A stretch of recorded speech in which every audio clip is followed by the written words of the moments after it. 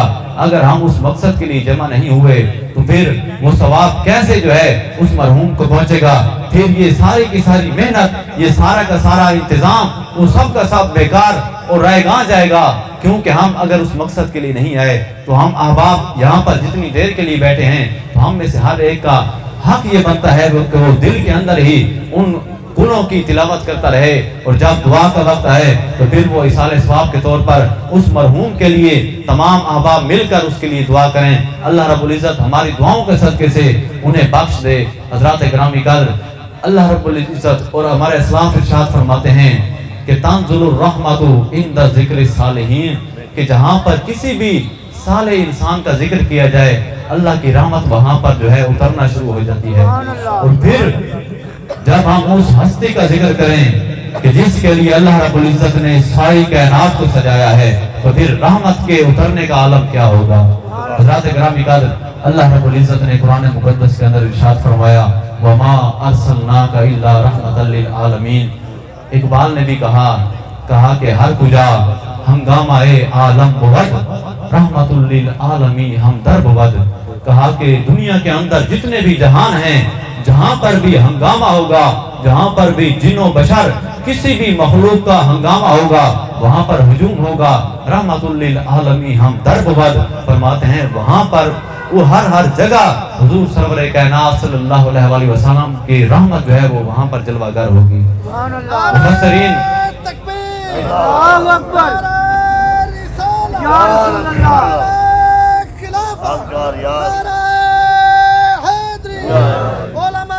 رسول اللہ فرماتے ہیں کہ اللہ رب العزت نے حضور سرور کائنات صلی اللہ علیہ وآلہ وسلم کو صرف ان کے اس دنیا میں تشریف لانے کے بعد رحمت بنا کر نہیں بھیجا. ابھی اللہ کے پیارے محبوب اس دنیا کے اندر تشریف نہیں لائے تھے. حضرت امام بیضاوی رحمۃ اللہ تعالی علیہ اپنی تفسیر بیضاوی کے اندر لفظ رحمت کا مفہوم بیان کرتے ہوئے آپ لکھتے ہیں کہ رحمت کسے کہتے ہیں؟ آپ فرماتے ہیں رحمت وہ رقت قلب کو کہتے ہیں کہ جب کوئی بھی شے, کوئی بھی چیز, چاہے وہ انسان ہے, چاہے وہ جن ہے, دنیا کے اندر وہ چیونٹی ہے, کوئی بھی مخلوق ہے, جب وہ پریشانی کے عالم میں ہو, جب وہ اداس ہو, جب وہ تکلیف میں ہو, تو رحمت جو ہے وہ خود بخود اس کی طرف متوجہ ہو جاتی ہے. فرمایا اللہ نے اپنے محبوب کا تعارف کس انداز سے کرایا؟ فرمایا وما ارسلناک الا رحمۃ للعالمین. فرمایا کہ میں نے اپنے محبوب کو تمام جہانوں کے لیے رحمت بنا کر بھیجا. مفسرین فرماتے ہیں کہ حضرت آدم علیہ السلام سے لے کر حضرت عیسیٰ علیہ السلام تک جتنے بھی انبیاء گزرے ہیں, انہیں جب بھی کوئی مشکل مقام پیش آتا, حضرت آدم علیہ السلام کی توبہ قبول نہیں ہو رہی تھی. انہوں نے جب غور کیا کہ جنت کے اندر لوح محفوظ کی تختی پر نہ اللہ کے نام کے ساتھ ایک نام محمد بھی لکھا ہوا تھا, جب وہ 300 سال رونے کے بعد اللہ رب العزت کی بارگاہ میں